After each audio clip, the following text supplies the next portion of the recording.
मसीह के बाबरकत नाम में आज सब द ग्लोरी चर्च के तमाम तर बैठे हुए बहनों और भाइयों को, एशिया में सुनने वाले तमाम तर हाजरीन को और तमाम तर अमेरिका, अफ्रीका, तमाम तर एशिया के तमाम तर मुल्कों को सुनने वाले लोगों को मेरी तरफ से मेरा सलाम पहुंचे। और मैं ईमान रखता हूं कि आज कलाम के वसीले से हम बरकत पाएंगे, सुनने वाले बरकत पाएंगे, देखने वाले बरकत पाएंगे और उनकी जिंदगियां तब्दील होंगी और सारा जलाल खुदा के नाम को मिलेगा।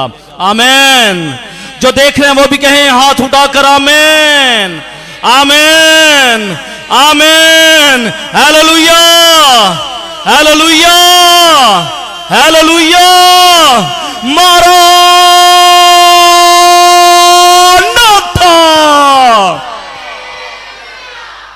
मुकाशवा की किताब उसका 11वां बाब और उसकी पहली आयत, सिर्फ पहली आयत को हम देखेंगे।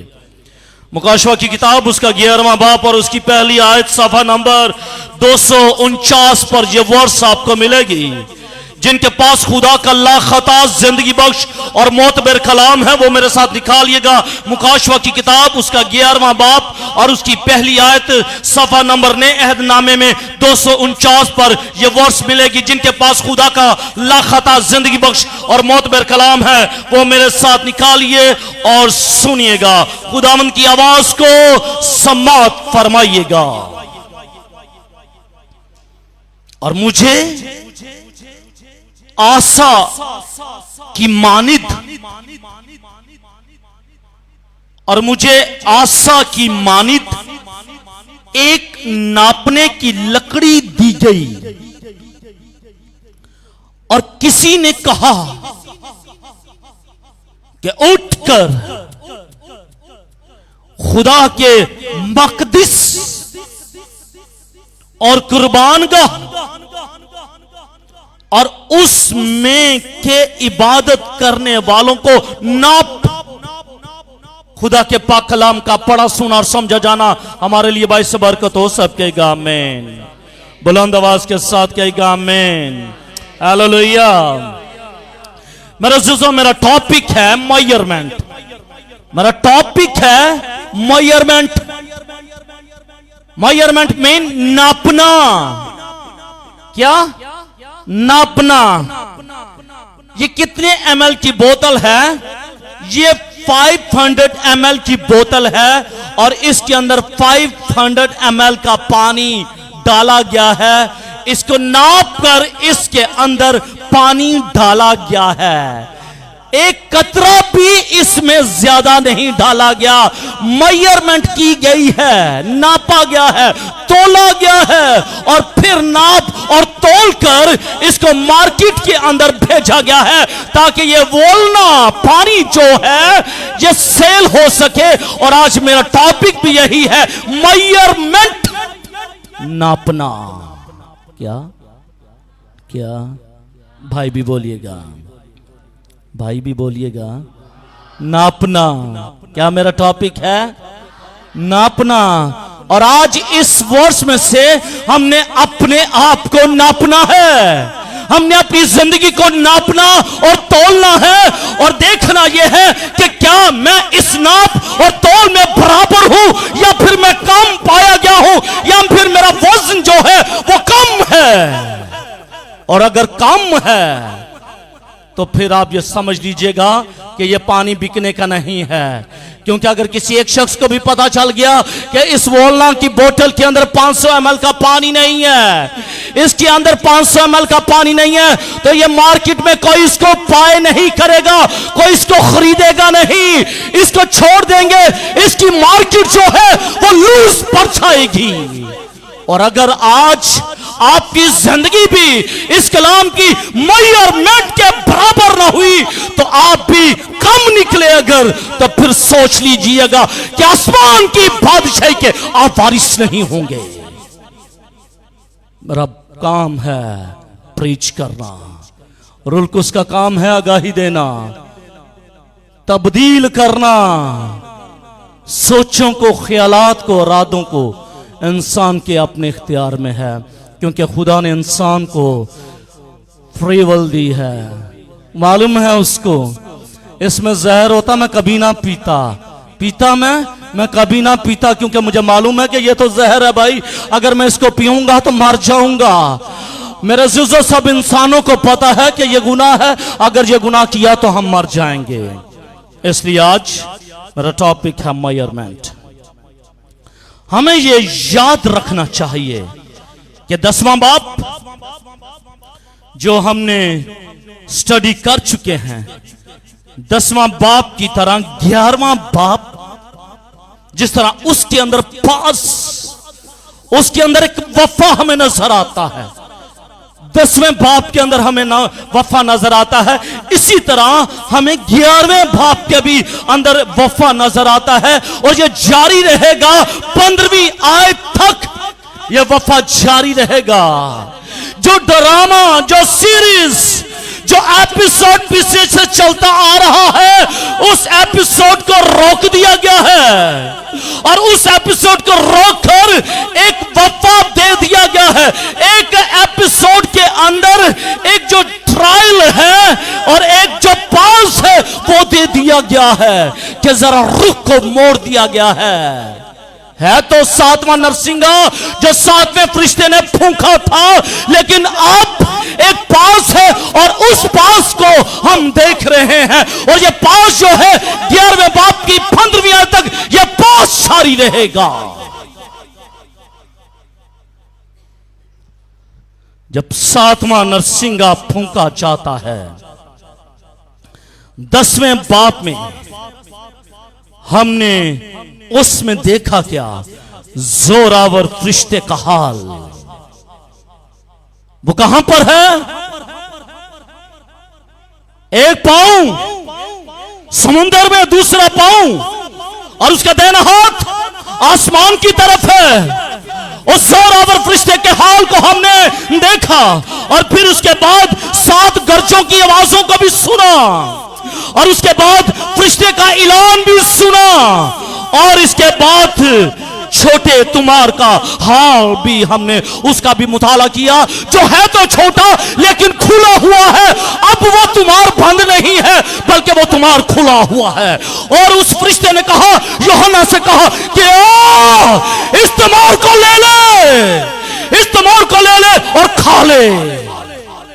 उसको भी हमने 10वें बाप में देखा, उसको भी हमने 10वें बाप में देखा। अब 11वां बाप शुरू हो गया है। आज वो नरसिंगा जो 7वां नरसिंगा है वो फूंका जा चुका है, लेकिन अब जो पास है, पास के अंदर ये तमाम चीजें आ रही हैं। इसलिए इनको स्टडी करना, इनको जानना हमारे लिए नहायत ही जरूरी है। और 11वें बाप के अंदर हैकल के हाल का बयान है। हैकल, कौन सी हैकल? सुलेमान हैकल। सुलेमान बादशाह ने जो हैकल बनाई उसके बारे में भी हम देखेंगे।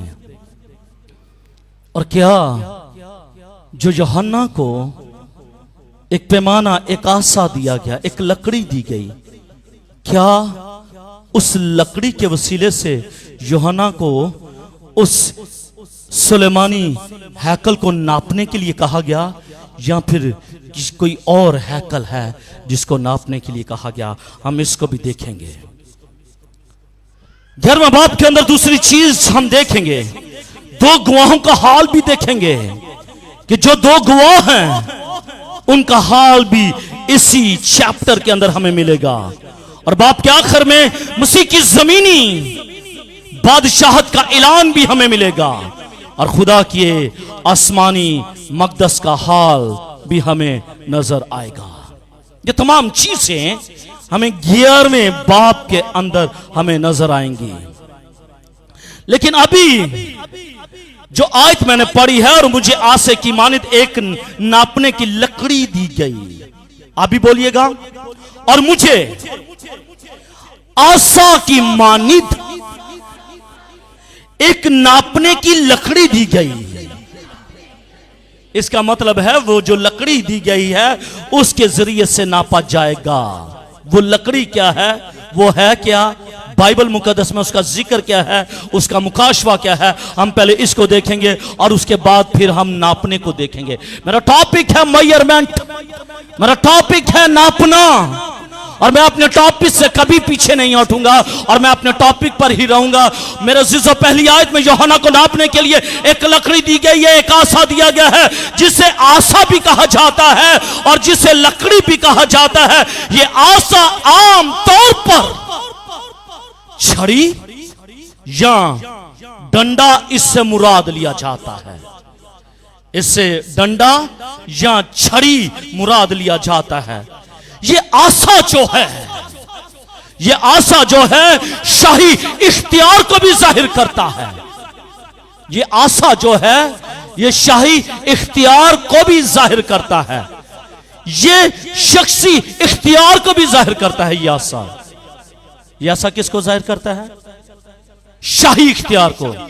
बादशाहों के पास, नीचे जाकर जरा देखो कोई है, आसा है कोई, देखिएगा प्लीज काम।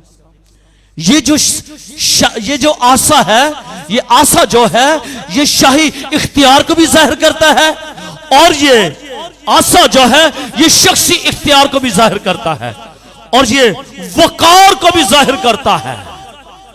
ये जो आसा जिसके हाथ में होता था ये शाही इख्तियार को जाहिर करता है, ये शख्सी इख्तियार को जाहिर करता है और ये वकार को जाहिर करता है। ये आसा, और ये आसा जो है, ये आसा यूहन्ना को दिया गया कि चल भाई इस आसे को ले ले और मेजरमेंट करना शुरू कर दे।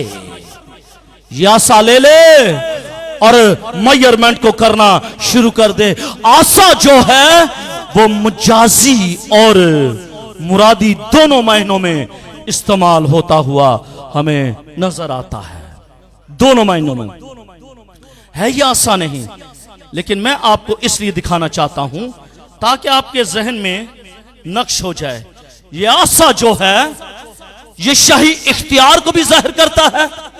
ये आसा जो है ये शख्सी इख्तियार को भी जाहिर करता है और ये आसा जो है ये वकार को भी जाहिर करता है। ये आसा, और एक आवाज आती है, यूहन्ना को आवाज दी जाती है कि भाई तू ये आसा ले ले और इस आसे से तूने करना क्या है? इस आसे से तूने हैकल की मेजरमेंट करनी है, हैकल की मेजरमेंट करनी है। और इसी आसा से तूने कुर्बानगाह की भी मेजरमेंट करनी है, जिस पर जो गैर अक़वाम के लोग जो कुर्बानियां चढ़ाते थे उसकी भी मेजरमेंट करनी है। मैंने बताया था कुर्बानगाह कितनी किस्म की हैं? कितने किस्म की? 2 किस्म की। पहली जो है वो कौन सी है? पीतल की, वो पीतल की कुर्बानगाह है। और दूसरी जो है सोने की कुर्बानगाह है। जो पीतल की कुर्बानगाह है वो बड़ी कुर्बानगाह है, वो हुज्जम में बड़ी है, लेकिन जो सोने की कुर्बानगाह है वो छोटी है और वो पाक तरीन मकाम के पास वो है। लेकिन जो पीतल की कुर्बानगाह है वो सहन में पड़ी हुई है, पाक मकाम में पड़ी हुई है। हम उसको भी देखेंगे। और खुदा का कलाम ये कहता है, यूहन्ना से ये कहता है कि भाई तूने इस आसा को लेना है और इसके साथ तूने मेजरमेंट कर देनी है। हैकल की भी मेजरमेंट करनी है, कुर्बानगाह की भी मेजरमेंट करनी है और फिर लोगों की भी मेजरमेंट करनी है। 3 चीजें हैं यहां पर, फिर पढ़ना चाहता हूं। और किसी ने कहा कि उठकर खुदा के मकदस और कुर्बानगाह और उसमें इबादत करने वालों को नाप। छड़ी किसको दी गई? आसा किसको दिया गया है? यूहन्ना को दिया गया है। हुक्म क्या सादिर हुआ है? नापने का, मेजरमेंट करने का उससे हुक्म जारी है। और मेजरमेंट किसकी करनी है? हैकल की।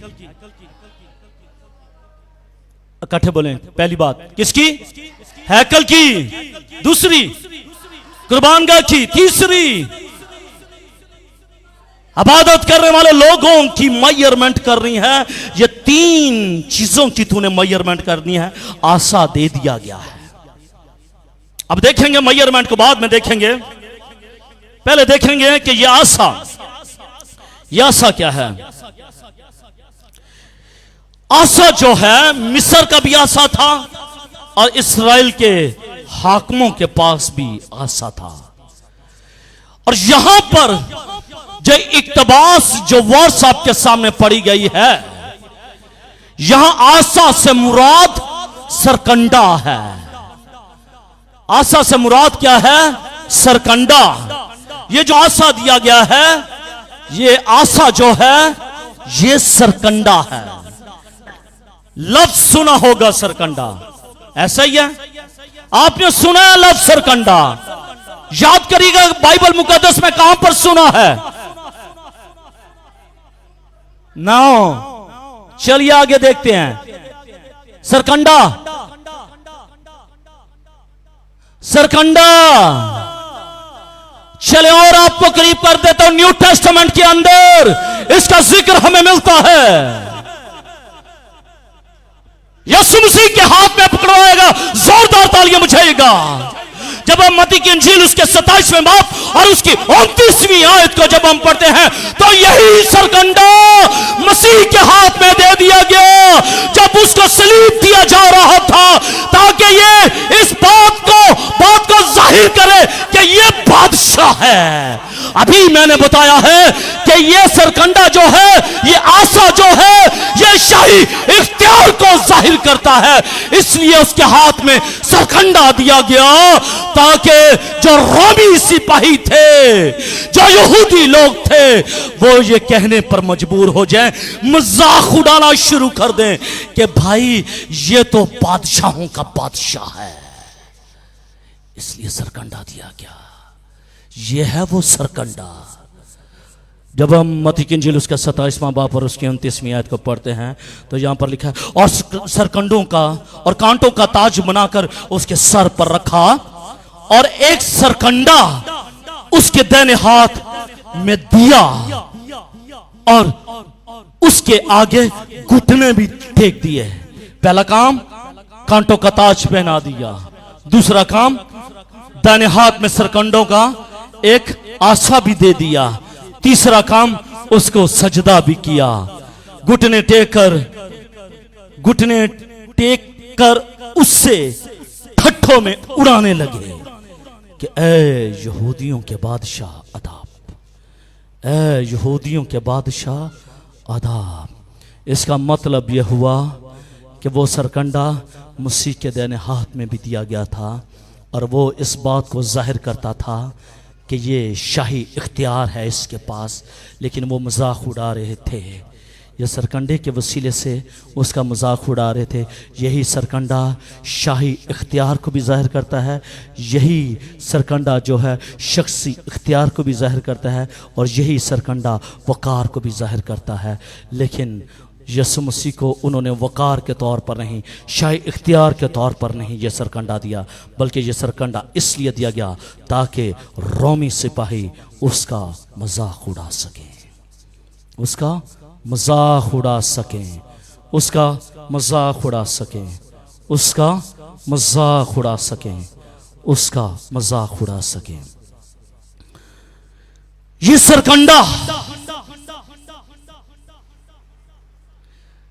ये होता कहां पर? ये सरकंडा नहरों दरियाओं के किनारे ये उगाया जाता, ये उग जाता, और ये एक झाड़ी होती है, ये सरकंडे की एक झाड़ी होती, और ये झाड़ी जो थी ये अंदर से खोखली होती थी। हाँ, क्या? काना, जिसे काना कहते हैं, राइट। वो अंदर से तो खोखला होता और ऊपर से आपको उसकी मजबूती नजर आती, उसको सरकंडा कहा जाता। और ये नहरों और दरियाओं के किनारे ये उगता। ये सीधा और मजबूत होने के बावजूद भी ये बिल्कुल हल्का सा, हल्का, इसका वेट ही नहीं होता, ये हल्का होता, और ये नापने के लिए मौजू होता, इसके साथ नापा जाता। और एक सरकंडे से मुराद 10 फीट है, 10 फुट है। और 1 फुट जो है, 1 फीट जो है, वो लाइक वन दिस बुक। ये किताब की जो लंबाई है ये 1 फुट है, और 1 फुट की लंबाई जो है ये 1 फुट की किताब कहलाती है। लेकिन इस तरह की अगर 10 किताबों को रख दिया जाए तो वो 10 फुट बन जाता है। और 10 फुट से मुराद क्या है? एक सरकंडा, एक सरकंडा। और उस आवाज ने 10 फीट का एक सरकंडा जो है वो यूहन्ना के हाथ में थमा दिया था।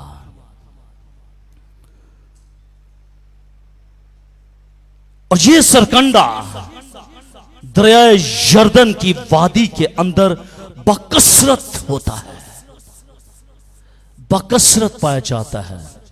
यर्दन की वादी में ये कसरत के साथ पाया जाता है। और एक सरकंडे की जो लंबाई है वो 10 फीट है। और ये 10 फीट का जो एक सरकंडा है ये यूहन्ना के हाथ में थमा दिया गया। इस सरकंडे से नापने का हुक्म दिया गया। उस आवाज ने ये कहा कि भाई ये ले तू, और इस 10 फीट आसा से 10 फीट ये जो सरकंडा है इससे तू नापना शुरू कर दे, हैकल को नापना शुरू कर दे, कुर्बानगाह को नापना शुरू कर दे, और तू हैकल में बैठी तमाम तर जिंदगियों को नापना शुरू कर दे। जब यूहन्ना को मुकाशफा मिला, जब यूहन्ना को यह रेवल्यूशन मिला, उस वक्त कोई हैकल नहीं थी। अजीब बात था ये, और इसी अजीब बात को मैं आपके साथ करना चाहता हूं। यहां पर एक देग आज है, एक शख्स मुझे देग भेज दे और ये कह के पादरी साहब ये देग लोगों को खिला दें, लेकिन यहां पर लोग ही ना हो तो फिर मैं क्या करूंगा उस देग का? मैं क्या करूंगा उस देग का? यकीनन मैं इंतजार करूंगा आपका कि जब तक आप ना आ जाएं तब तक इस देग को डिस्ट्रीब्यूट नहीं किया जाएगा। ये सरकंडा तो दिया गया नापने के लिए, लेकिन जब यूहन्ना को यह सरकंडा दिया गया हैकल मौजूद ही नहीं, कुर्बानगाह मौजूद ही नहीं, लोग मौजूद ही नहीं, तो नापना किसको है? मेजरमेंट किसकी करनी है? नापना तोलना किसको है? जबकि आगे कोई चीज ही नहीं पड़ी। आज भी लड़ाई हो रही है, आज भी लड़ाई हो रही है। 6 महीने पहले भी यह लड़ाई शुरू हो गई थी, याद है आपको? नातनयाहू इजराइल का प्राइम मिनिस्टर, दूसरी तरफ कौन? हमास के लोग। जंग अभी भी जारी है, और जंग क्या है?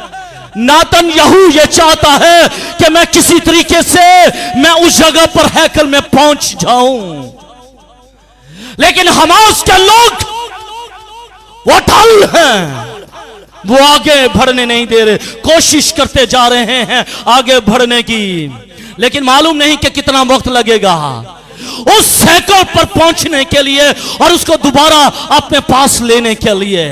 मालूम नहीं, अभी तो वो जो हैकल है किसी और के इख्तियार में है। हमास कहता है कि हम नमाज पढ़ेंगे वहां पर, नातनयाहू कहता है कि हम वहां पर नरसिंगा बुझाएंगे, लेकिन हम देखते हैं कि यहां पर तो सरकंडा दे दिया गया है नापने के लिए, जबकि अभी उनके पास, यहूदियों के पास वो हैकल तो मौजूद ही नहीं है। चलें देखते हैं इस हैकल को, फिर आपको खुद ही समझ आ जाएगी कि भाई ये किस हैकल की बात कर रहे हैं।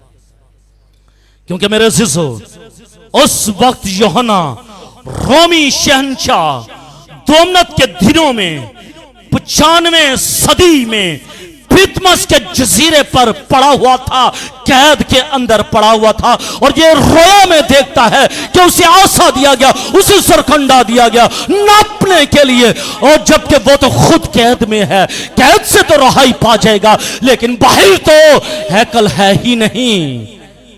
और जिस हैकल में यीशु मसीह अपने शागिर्दों के हमरा तालीम देते और मुनादी करते थे, उसको तो तबाह कर दिया गया, उसको तो तबाह कर दिया गया था। 25 बरस गुजर चुके थे, हैकल को तबाह किए हुए 25 बरस गुजर चुके थे। यूहन्ना कैद के अंदर है, फरमाइश किसकी करनी है? हैकल तो बर्बाद हो चुकी है, उसकी दीवारें खत्म हो चुकी हैं, फरमाइश किस चीज की करनी है? कुर्बान का भी खत्म हो चुकी है।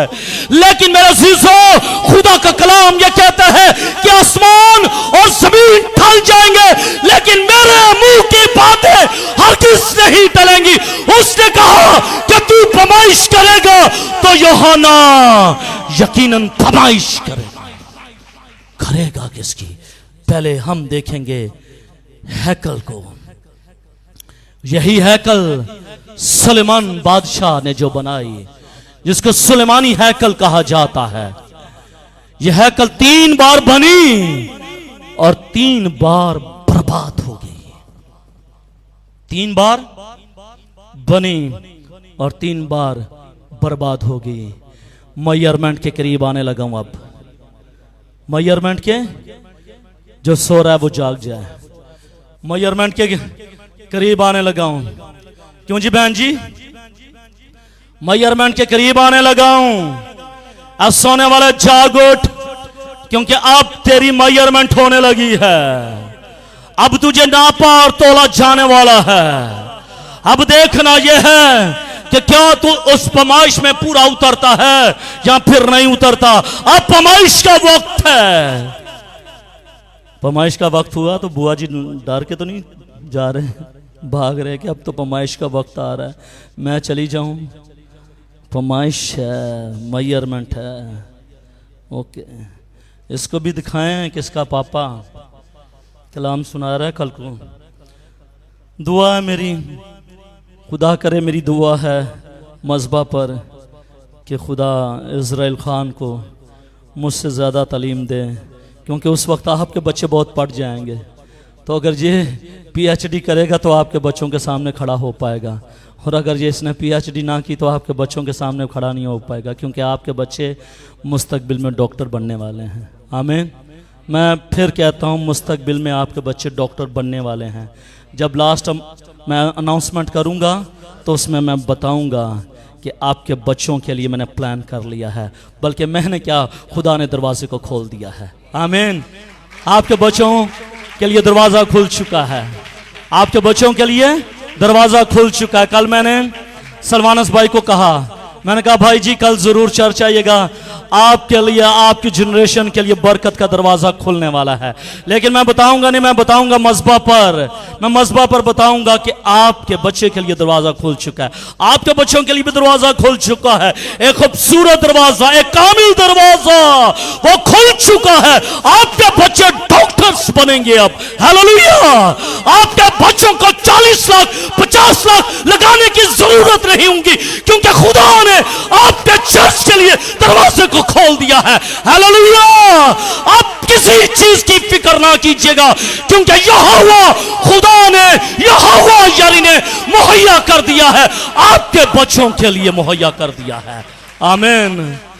मुझे पैसों की जरूरत नहीं है, यकीन मानिएगा, मुझे पैसों की ज़रूरत नहीं है। मुझे फिक्र है तो अपने बच्चों की फिक्र है, जिनको मैं डॉक्टर इंजीनियर बनना देखना चाहता हूं, और उसके लिए मैं दुआ भी कर रहा था, और कल खुदा ने उस दरवाजे को खोल दिया है। आमीन। हालेलुया। सुनेंगे हम जरूर इस सरमन के बाद। मेजरमेंट तो कर लेना पहले मेजरमेंट, उसके बाद बरकत। पहले क्यों आमर भाई? पहले मेजरमेंट, उसके बाद बरकत। पहले खुदा कहता है कि तू मुबारक बन, पहले खुदा कहता है कि तू मुझ में मसरूर है, फिर कहता है मैं तेरी औलाद को बरकत दूंगा। पहले मेजरमेंट है, बरकत बाद में है। अब मेजरमेंट का वक्त है और ये मेजरमेंट मेरी और आपकी मेजरमेंट है। मेरे अजीजों, हैकल को 3 दफा मसमार कर दिया गया, हैकल को 3 दफा ढा दिया गया, हैकल को 3 दफा खत्म कर दिया गया, हैकल को 3 दफा डिस्ट्रॉय कर दिया गया, हैकल को 3 दफा बर्बाद कर दिया गया। लेकिन ये खुदा की हैकल थी जिसने फिर दोबारा से बनना शुरू हो गई यही हैकल। आमीन। हम देखेंगे बुनाई किसने, बर्बाद किसने की। पहली हैकल को किसने बनाया, पहली हैकल को किसने बर्बाद किया। दूसरी हैकल को किसने बनाया, दूसरी हैकल को किसने बर्बाद किया। तीसरी हैकल को किसने बनाया, तीसरी हैकल को बर्बाद किसने कर दिया। इन पर्सनालिटी को देखेंगे, फिर आगे बढ़ेंगे, फिर आपको मालूम पड़ेगा हाँ भाई, जो काना दिया गया था, जो सरकंडा दिया गया था नापने के लिए, वो वाकई नापी जाएगी, वो नापी जाएगी। पहली हैकल सुलेमान बादशाह ने 975 काफमी में बनवाई। 975 काफमी में पहली जो थी हैकल उसने बनाई थी।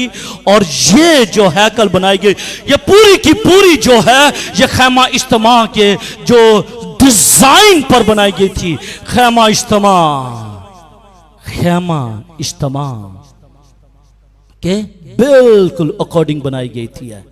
खैमा इज्तिमा तो छोटा था लेकिन हैकल को बड़ा बनाया गया, लेकिन हैकल को बड़ा बनाया गया। हैकल की जिसामत बड़ी थी। जब हम पहला सालातीन उसके 6 बाब 37वीं आयत को पढ़ते हैं तो हम यहां पर देखते हैं कि एक नबूकत नजर बादशाह, पहले बनाई किसने, सुलेमान बादशाह ने। अब शरीर उठा है, अब इब्लीस उठा है खुदा के घर को बर्बाद करने के लिए, खुदा की हैकल को बर्बाद करने के लिए। वो जो कौम बनी इस्राएल कुर्बानियां चढ़ाते थे, उनकी कुर्बानियों को बर्बाद करने के लिए नबूकत नजर उठता है। और जब नबूकत नजर उठता है तो 586 काफमी में उस हैकल को तबाह बर्बाद कर देता है। बनाने वाला सुलेमान बादशाह और बर्बाद करने वाला नबूकत नजर। देखिएगा अपनी अपनी जिंदगी में, मुझे और आपको अपनी अपनी जिंदगी पर गौर करने की जरूरत है कि क्या मैं सुलेमान बादशाह हूं या फिर मैं नबूकत नजर हूं। जरूरी नहीं कि यहां पर बैठे हुए लोगों को यह कलाम, बल्कि यह कलाम तो तमाम ममालिक के लोग देख रहे हैं। शायद आप में बैठा हुआ कोई शख्स सुलेमान बादशाह हो, या आप में बैठा हुआ कोई शख्स नबूकत नजर हो। अब आपने देखना यह है, आगे चलकर देखेंगे हम। 586 काफमी में नबूकत नजर ने हैकल को बर्बाद कर दिया, तबाह कर दिया। दूसरा तवारीख उसका 36वां बाब पर उसकी 19वीं आयत के अंदर नबूकत नजर ने उस हैकल को बर्बाद कर दिया। हैकल खत्म हो गई, पाक तरीन मकाम खत्म हो गया। जहां पर खुदा का जलाल ठहरता था उस जगह को बर्बाद कर दिया गया। मेरी कोशिश थी कि मैं उस वक्त के नक्शे को और अब जो नक्शा है जिसके अंदर हराम शरीफ भी है, उस नक्शे को मैं बड़ा करके आपको दिखाने की कोशिश करता। लेकिन मेरे पास कल रात को टाइम थोड़ा था, सुबह भी मेरे पास टाइम थोड़ा था, भाइयों ने आना था, बल्कि मैं ब्रेकफास्ट भी अपना यहाँ पर लेकर आया, मॉर्निंग में ब्रेकफास्ट भी यहाँ पर किया। नेक्स्ट कोशिश करूँगा कि वो जो नक्शा है हैकल का आपके सामने शेयर कर सकूँ, आपको दिखा सकूँ कि ये सुलेमान बादशाह ने बड़ी मोहब्बत, बड़ी कीदत के साथ इस हैकल को बनाया था। लेकिन 586 काफमी में एक शख्स उठता है, एक बादशाह उठता है और उस हैकल को नबूकत नजर बादशाह जो है उस हैकल को बर्बाद कर देता है, मस्मार कर देता है, ढा देता है। खुदा का जो पाक तरीन मकाम खत्म हो जाता है, खुदा का पाक मकाम खत्म हो जाता है, सहन खत्म हो जाता है, उड़ता है और खत्म कर देता है। फिर दूसरी हैकल दोबारा एक शख्स उठता है जिसका नाम ज़रुब्बाबेल। अगर इब्लीस काम करता है तो खुदा भी काम करता है। अगर इब्लीस अपने लोगों को भेजकर खुदा के काम को बर्बाद करने की कोशिश करता है, फिर खुदा भी अपने लोगों को भेजकर अपने काम को करने की कुदरत और ताकत रखता है, क्योंकि वो जोरावर खुदा है, वो जोरावर खुदा है। मत सोचिएगा कि हमारी ये चालाकी, हमारी ये मकारी किसी काम आ जाएगी। नहीं, आपकी ये चालाकी, आपकी ये मकारी नष्ट और नाबूद हो जाएगी और आपका नाम भी खुदा सफाई हस्ती से मिटा देगा। मेरे जीजो, ये जो बाइबल मुकद्दस है, मेरे जीजो, ये जो खुदा का काम है, इससे डरिएगा, खौफ करिएगा, क्योंकि ऐसा ना हो कि आपके एक लफ्ज से किसी की जिंदगी बर्बाद हो जाए। तेरा जिस्म क्या है? मकदस है मेरा। जब आप किसी जिंदगी को कुछ कहते हैं, उसके मकदस को पमाल करते हैं, पमाल करते हैं। याद रखिएगा, याद रखिएगा। नदीम भाई ने अच्छी प्रस्तुति की है।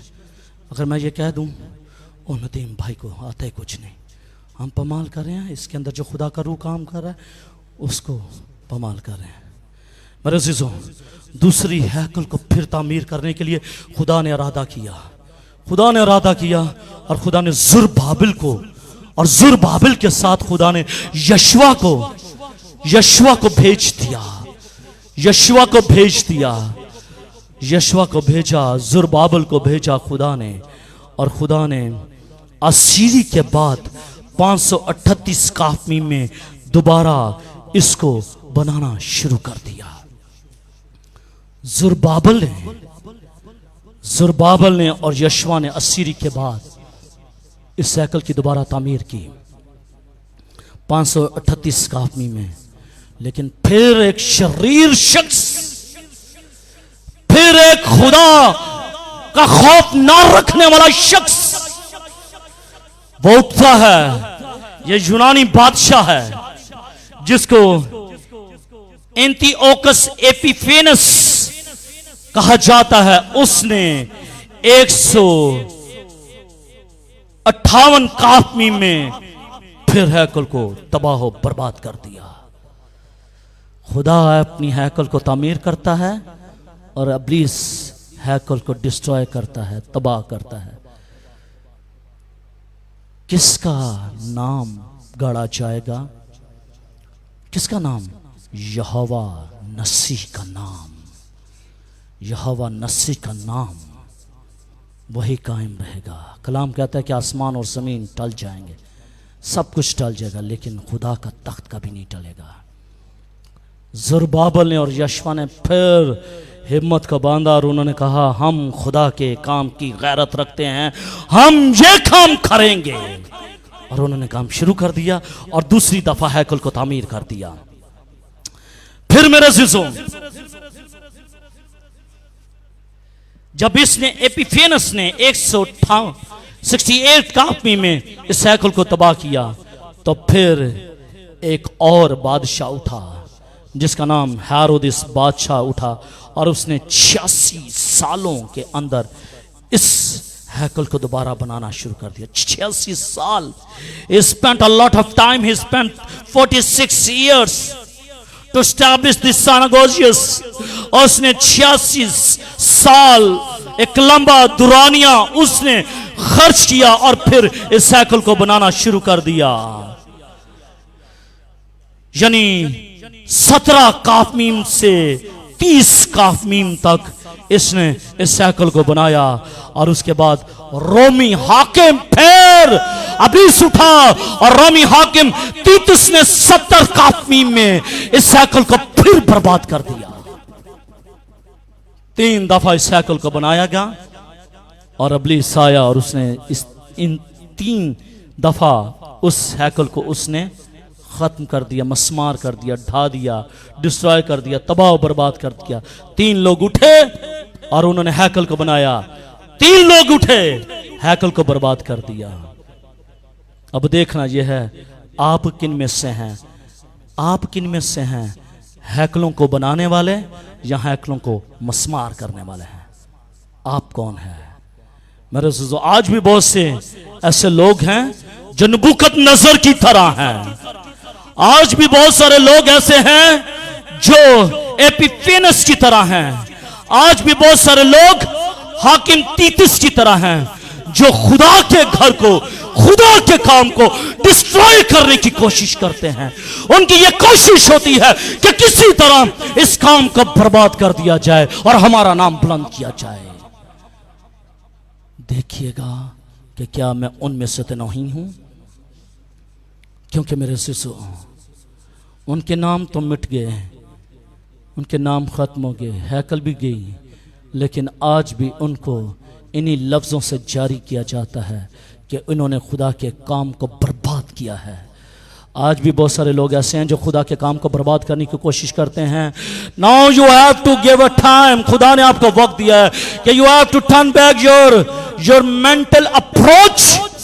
आप अपनी मेंटल अप्रोच से मुड़ जाइएगा, टर्न ले लीजिएगा, ताकि खुदावंद आपको बरकत दे और कसरत की बरकत दे। यूहन्ना को मक़दस कुर्बानगार और इबादत करने वाले लोगों को नापा गया। सवाल यह पैदा होता है, यहां पर सवाल यह उठता है कि हाकिम तीतुस ने तो हैकल को बर्बाद कर दिया है, अब नापना क्या है? खंडरात को नापना, किस चीज को नापना है? नापना क्या है? नापना क्या है? सवाल है ये। कौन सी हैकल है, कौन सा वो मक़दस है जिसको नापने के लिए यूहन्ना को कहा गया है? मेरे अज़ीज़ों, हम ये देख चुके हैं कि उस वक्त कोई मक़दस या हैकल नहीं थी जब यूहन्ना पितमस के जजीरे में था। बस ये जाहिर है कि एक हैकल तामीर होगी दोबारा। आमीन। हैकल तामीर होगी, हैकल तामीर होगी, दोबारा होगी तामीर, हैकल तामीर होगी। कोई शख्स ये नहीं कह सकता कि हैकल तामीर नहीं होगी। 5 टाइम्स इलानिया ये कहता हूं खुदा के मज़बा पर खड़े होकर, 5 दफा हैकल तामीर होगी। अभी 4थी दफा हैकल को तामीर करने की कोशिश की जा रही है। जब ये 4थी हैकल तामीर होगी, जिसके अंदर सहन, जहां पर यहूदी लोग जानवरों की कुर्बानी करेंगे, जहां पर पीतल की कुर्बानगाह होगी, यहूदी लोग उस हैकल में इबादत करेंगे और कुर्बानियां गुजरानेंगे। कहिएगा आमीन।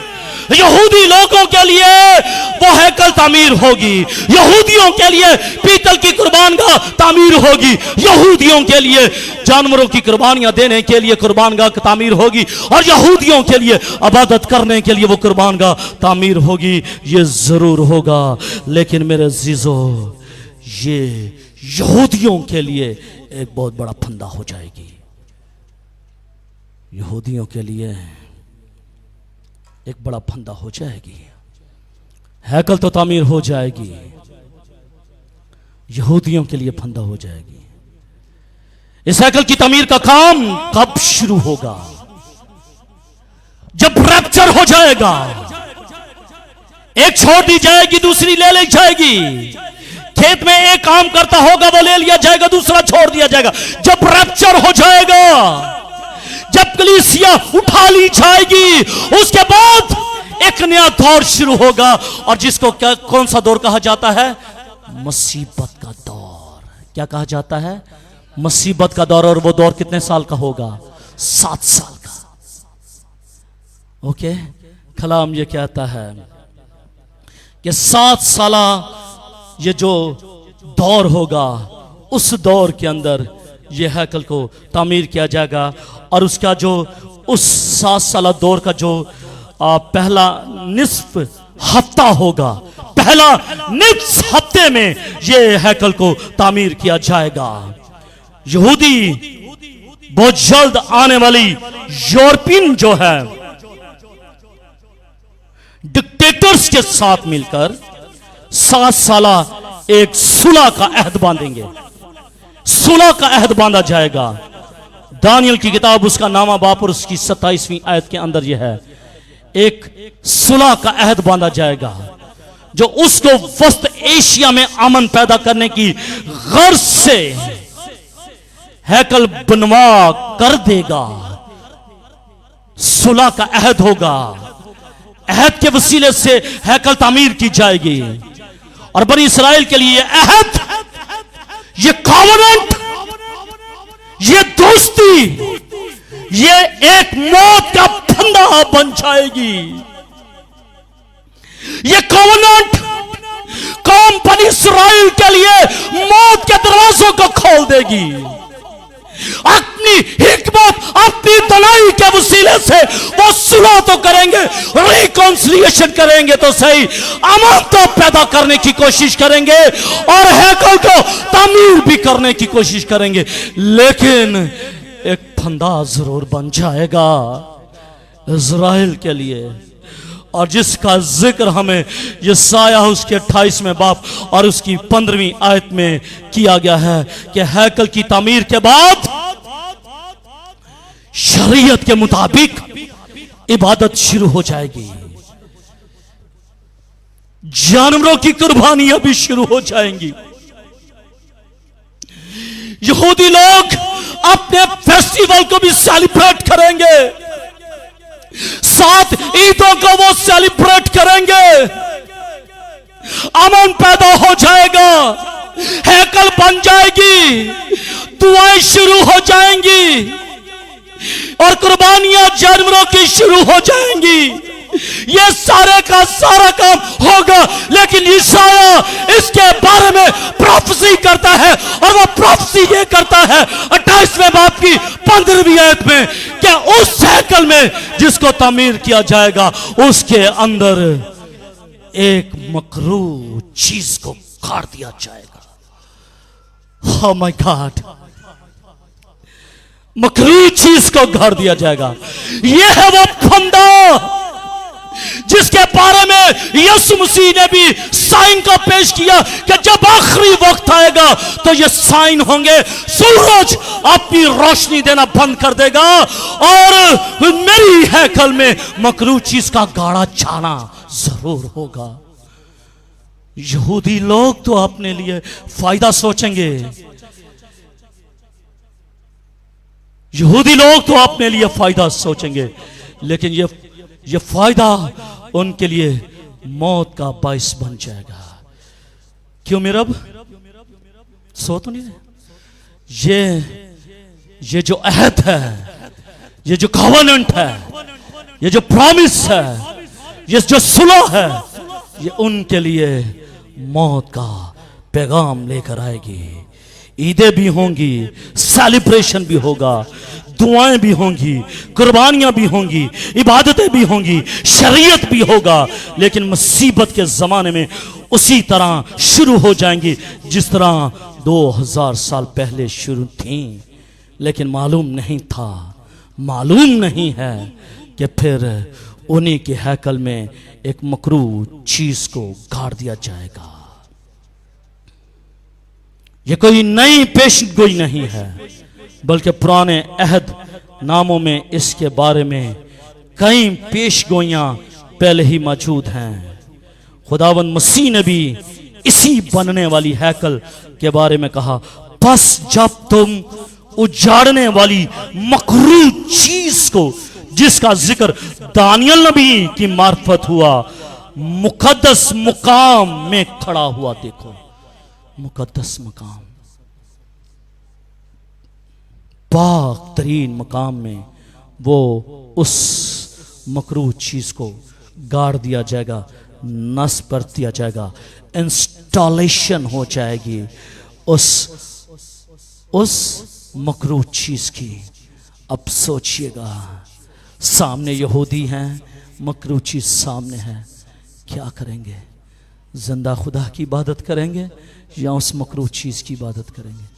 किसकी इबादत करेंगे? हम किसकी इबादत करेंगे? वो कौन सा गीत है?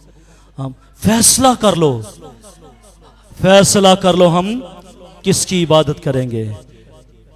यहोवा खुदा की जो बचाता है, या शैतान की? इसके बाद हम इसी गीत को गाएंगे, फिर दुआ करेंगे। प्रस्तिश किसकी करनी है, क्या करेंगे वो लोग।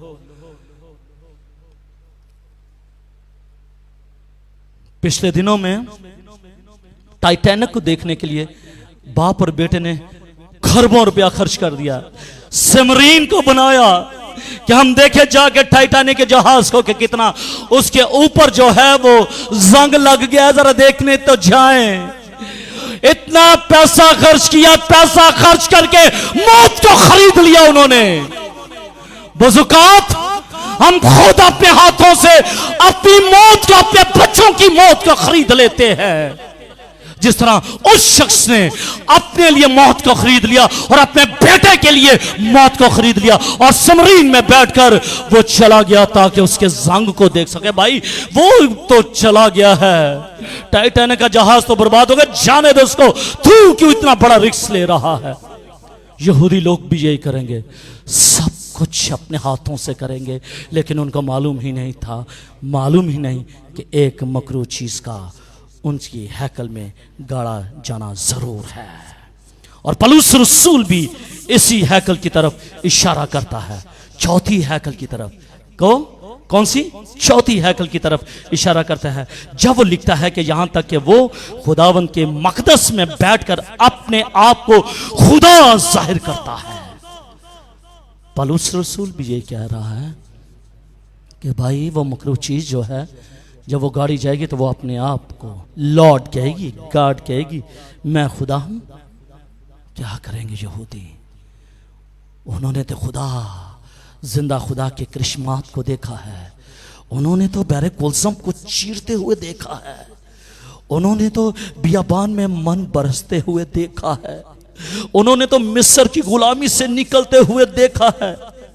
कौम बनी इसराइल ने तो देखा है कि 10 आवाज किस तरह मिस्र के अंदर आई और किस तरह जिंदा खुदा की कुदरत ने कौम बनी इसराइल को बचा लिया। वो आई विटनेस, खुदा के कामों के आई विटनेस। लेकिन अब वही लोग अपनी ही हैकल में मकरूह चीज को देखेंगे, अपने ही हाथों से उन्होंने इसको किया। अब चौथी जो हैकल बनेगी जिसमें मकरूह चीज का गाड़ा जाना है।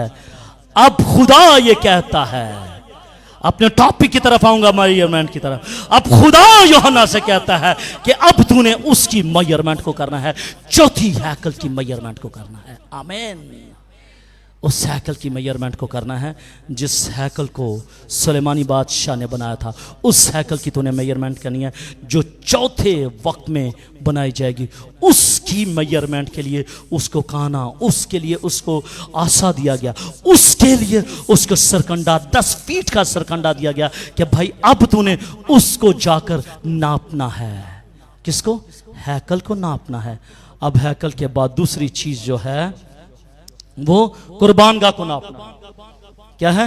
जल्दी के साथ, माजरत के साथ, जल्दी के साथ और माजरत के साथ कुर्बानगाह को नापना है। इस कुर्बानगाह से पीतल की वो कुर्बानगाह मुराद है जो पाक मकाम के सामने थी और जहां सब बनी इसराइल अपनी अपनी कुर्बानियां चढ़ाते थे। कुर्बानगाह को नापने से मुराद क्या है? जो कुर्बानगाह है उसको नापने से क्या मुराद है? अब इसकी बात क्या उसकी मेजरमेंट करनी है? कलाम क्या कहता है कि उसकी जो नापने से मुराद यह है कि कौम बनी इसराइल की कुर्बानियों का इम्तिहान है।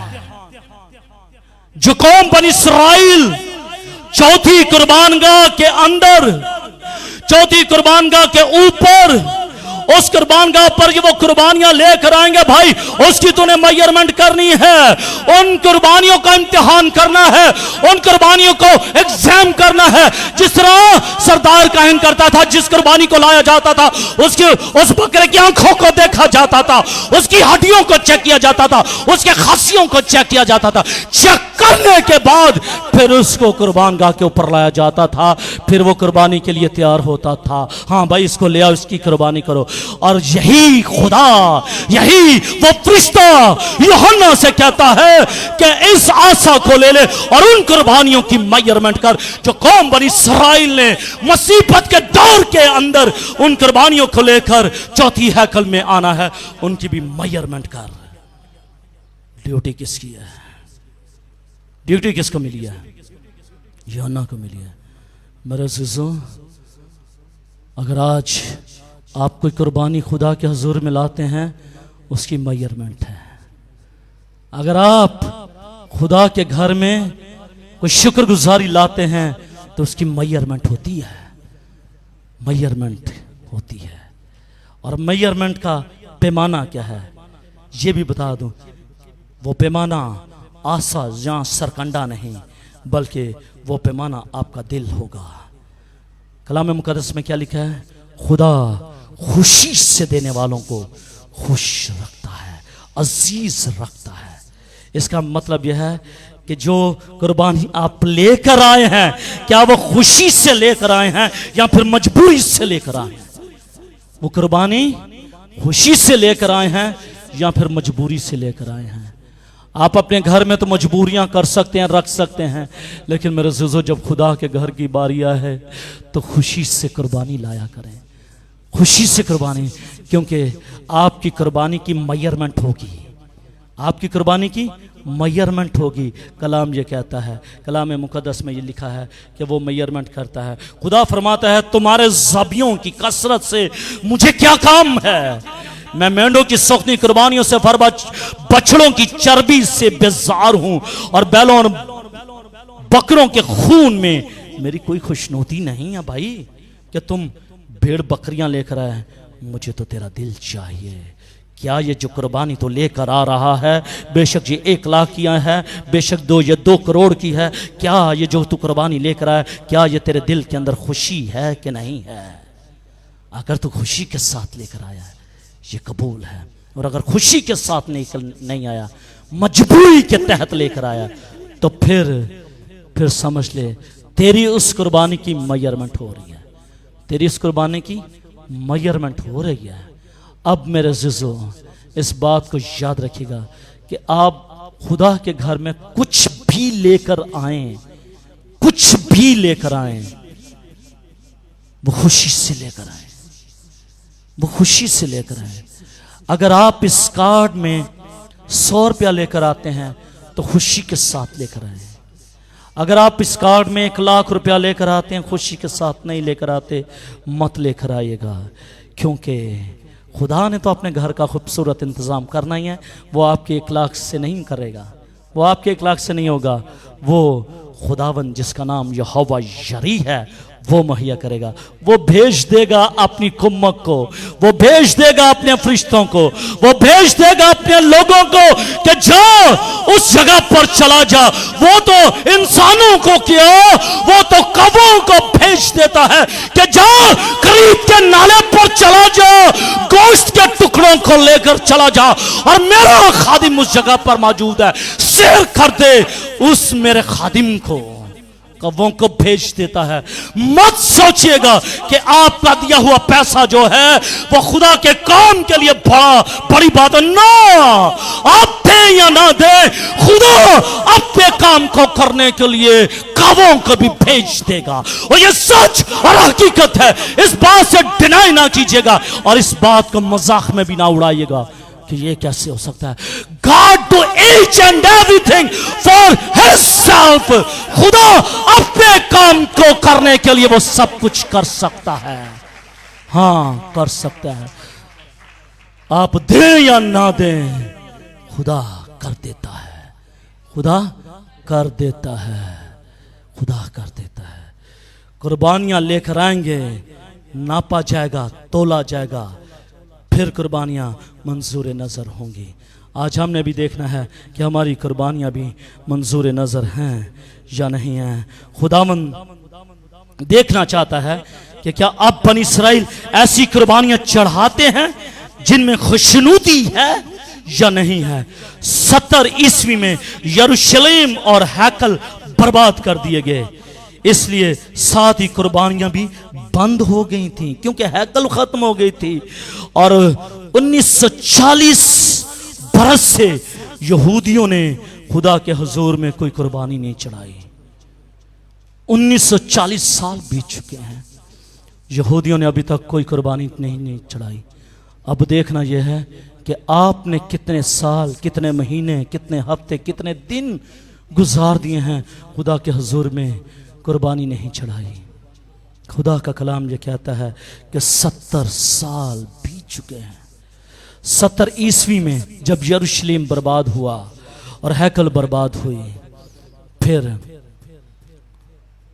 से लेकर उस वक्त से लेकर अभी तक कोई कुर्बानी नहीं चढ़ाई। यहूदियों ने कुर्बानी नहीं चढ़ाई, इसलिए ये कुर्बानियां बंद हो गई खुदा के हुजूर में। हैकल नहीं थी, लिहाजा जब हैकल वजूद में आएगी तो जानवरों की कुर्बानियां भी शुरू होंगी। और अब से यहूदी हरगिज ऐसी कुर्बानी नहीं गुजरानेंगे जो खुदा को नापसंदीदा है, जो खुदा को नापसंदीदा है। पहली बात, ज़रूरत इस बात की है कि आप अपनी कुर्बानियां खुदा के घर में, खुदा की कुर्बानगाह पर लेकर आएं, और उस कुर्बानियों में, उन कुर्बानियों में आपका जो दिल है वो खुश होना चाहिए कि मैं खुश हूँ कि मैं ये कुर्बानी खुदा के हुजूर में लेकर आ रहा हूँ, मजबूरी के तहत में नहीं। मैं शुक्रगुजार हूँ उन तमाम तर लोगों के लिए, उन तमाम तर जिंदगियों के लिए कि जब भी उनको कुछ कहा जाता है वो खुश असलूबी के साथ उसको खुदा के काम के लिए वो अपने आप को सर्व करते हैं और खुदा के नाम को जलाल देते हैं। तीसरी और आखिरी बात, इबादत करने वालों को नापना है तूने। पहली बात हैकल को नापना है, दूसरी बात कुर्बान गाह को नापना है, फिर तीसरी चीज वो कहता है कि इबादत करने वालों को नापना है। इबादत करने वालों को नापना है। खुदा के मकदस की लंबाई और चौड़ाई है, इसकी 50 फीट लंबाई है, इसकी 25 फीट चौड़ाई है। हाँ भाई, इसकी लंबाई और चौड़ाई तो है, और इसी तरह कुर्बान गाह की भी लंबाई और चौड़ाई है, लेकिन मेरे जिज़्ज़ो इबादत करने वालों की लंबाई और चौड़ाई नहीं होती। और इससे मुराद क्या है कि इबादत करने वालों को भी नापना है। कलाम यह कहता है कि जो इबादत करने वाले हैं उनकी रूहानी हालत को नापना है, उनकी रूहानी हालत को नापना है, उनकी स्पिरिचुअली लाइफ को नापना है तूने कि उनकी स्पिरिचुअली लाइफ क्या है, क्या वो खुदा के साथ कनेक्टेड है। इबादत करने वाले, एक दिन एक बड़े बड़े खादिम, हम जनाजे पर गए, जनाजा करके वापस आए, इसी महल में एक बड़े खादिम बैठे हुए खाना खाने लगे। वो कहते हैं, भाई साहब मैं शुक्र करता हूँ मेरे चर्च में बहुत बड़ी गैदरिंग है, समझ नहीं आती लोग कहाँ पर बिठाएं, समझ नहीं आती है। मैंने उनको कहा कि खुदावन जो है वो क्वांटिटी नहीं देखता, खुदावन क्वांटिटी नहीं देखता, खुदावन क्वालिटी देखता है, खुदावन क्वालिटी देखता है। कलाम मुकद्दस में लिखा, मैंने उनको बताया, मैंने कहा कलाम मुकद्दस में लिखा है कि जब कौम बनी इसराइल मुल्क मिस्र की गुलामी से निकली थी तो 6 लाख मर्द थे, बच्चे नहीं थे, औरतें नहीं थी, उसमें 6 लाख मर्द थे। और कलाम मुकद्दस में लिखा कि मिली जुली भीड़, मिक्स्ड पीपल थे, मिक्स्ड पीपल थे वो जो खुदावंत की इबादत करने वाले भी थे, जो खुदावंत की इबादत नहीं भी करने वाले, मिक्स्ड पीपल थे। है यसु मसीह के दौर में देख लीजिएगा, एक बड़ी भीड़ उसके पीछे लग गई। हाँ भाई, बड़ी भीड़ लग गई, लेकिन उस बड़ी भीड़ में मुजज़ात लेने वाले कितने थे, रोटी खाने वाले कितने थे, तनकीद करने वाले कितने थे। देखना तो यह है, भीड़ को नहीं देखना, क्वालिटी को देखना है। क्वालिटी कितनी है और कैसी है क्वालिटी। मेरे बिज़ीज़ो, कलाम मुकद्दस में लिखा है कि इबादत करने वालों को नापना है, यानी कि उनकी स्पिरिचुअली लाइफ को तूने उसकी जान पड़ताल करनी है। खुदा देखना चाहता है कि 2000 बरस की सजा के बाद, 2000 बरस की सजा के बाद अब इसकी कौम इसकी फर्माबरदारी करने के लिए तैयार है या नहीं है, कि क्या फिर अभी भी वो लोग जो हैं नाफरमानी, बदकरदारी, बुत परस्ती, गुनाह की वजह से उन्हें आरजी तौर पर रद्द किया है। क्या अभी भी उनकी जिंदगी के अंदर मेरा डर और खौफ है? क्या अभी भी उनकी जिंदगी के अंदर खुदा का रूह काम कर रहा है? क्या अभी भी उनकी जिंदगी के अंदर खुदा का डर और खौफ है या फिर नहीं है? या फिर वो अपने आप ही को खुदा समझते हैं, अपने आप ही को खुदा समझते हैं। मेरे जिज़ो, उनकी स्पिरिचुअली लाइफ, उनकी स्पिरिचुअली ग्रोथ, उनकी स्पिरिचुअली हालत को देखना है और नापना है तूने। और मेरे जिज़ो, आज अगर उस वक्त खुदा ने, उस फरिश्ते ने यूहन्ना को एक सरकंडा दिया 10 फीट के लिए नापने के लिए, तो आज खुदा के खादमों के हाथों में यह खुदा का जिंदगी बख्श कलाम दिया है ताकि वो कलीसिया की जिंदगी को नाप और तोल सके। आमीन। आपकी जिंदगियां इस कलाम के आईने में तोली भी जाएंगी, आपकी हालत को समझा भी जाएगा इसी कलाम की रोशनी के अंदर। खुदा ये चाहता है कि आपकी स्पिरिचुअली हालत जो है वो तब्दील हो जाए, उसकी पैरवी करना सीख जाएं। खुदावंद की आंखें उसकी कौम की तरफ लगी हैं और उसको अपने सब वादों पर वो इख्तियार है जो वादा खुदा ने आपके साथ किया है। खुदा उस वादे को करने की कुदरत और ताकत रखता है। मेरे अजीजों, ये कलाम वो पैमाना है जिसके वसीले से मैं और आप नापे और तोले जाते हैं। अभी वक्त है कि मैं इस कलाम के वसीले से आपको बताऊं, लेकिन एक वक्त जल्द आने वाला है। मुसीबत के दौर से पहले वो वक्त आने वाला है जब अदालत होगी। उस वक्त खुदा इंसाफ करेगा और अपने दाहिने हाथ के लोगों से कहेगा, ऐ मेरे बाप के मुबारक लोगों, आओ इस मिरास को ले लो जो बिनाए आलम से पेशतर तुम्हारे लिए तैयार किया। और बाएं हाथ की तरफ लोगों को ये कहेगा, ऐ मलाउनो मेरी नज़रों से दूर चले जाओ क्योंकि मेरी तुमसे कोई वाकफियत नहीं है। मेरे अज़ीज़ों, अपनी स्पिरिचुअली हालत पर गौर कीजिएगा, अपनी स्पिरिचुअली हालत पर, अपनी रूहानी हालत पर गौर कीजिएगा। देखिएगा कि मेरी स्पिरिचुअली हालत क्या है। अगर आपकी स्पिरिचुअली हालत पतली है तो वक्त है, टाइम है कि आप अपनी पतली हालत को मजबूत कर लें। मेरी जो ड्यूटी, मेरा जो काम, मुझे जो खुदा ने कलाम दिया मैंने आपको दे दिया ईमानदारी के साथ। अब ये आप पर मुनसर है, ये आप पर है, क्योंकि मैंने हिस्कियत सरोश जो खुदा के अजीम खादम है उनसे और डॉक्टर लियाकत कैसर साहब के जो दोस्त हैं डॉक्टर कैसर जूलियस साहब से, उनसे एक बात सीखी थी कि आपने कलाम को सीरीज में चलाना है, एक बुक को लेना है और उसकी तफसीर करनी है। जो भी बातें उस तफसीरी वाज में आए आपने बयान कर देनी है, ताकि लोगों को ये ना लगे कि शायद पादरी कैसर खान मुझसे कलाम कर रहा है, मेरी ज़िंदगी पर कलाम कर रहा है। आज 11वें बाब की पहली आयत थी और खुदा ने उससे कहा कि उठ और इस आसे को ले और पैमाइश कर, नाप तोल। मैंने वही आयत को लिया और उसकी तफसीर जो बड़े बड़े खादमों ने की है, उसी तफसीर को खुदा रुल्कुस की हजूरी में आपके सामने पेश किया है।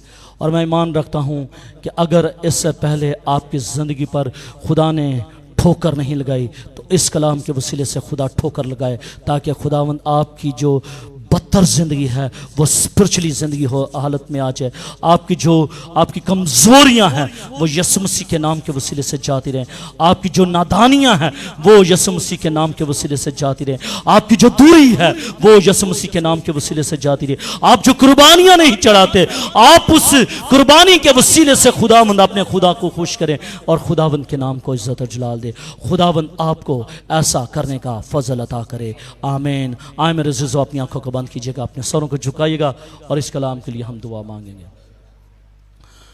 आसमानी खुदा, मैं यस्सु के नाम के वसीले से तेरी शुक्रगुजारी करता हूँ कि खुदावंद तूने यूहन्ना को ये सरकंडा दिया ताकि वो खुदावंद हैकल की पैमाइश करे, ताकि वो खुदावंद कुर्बानगाह की पैमाइश करे, ताकि खुदावंद वो तेरे लोगों की पैमाइश कर सके, खुदा उनकी स्पिरिचुअली हालत को देख सके और सारा जलाल तेरे ही नाम को मिले। बड़ी बरकत दे।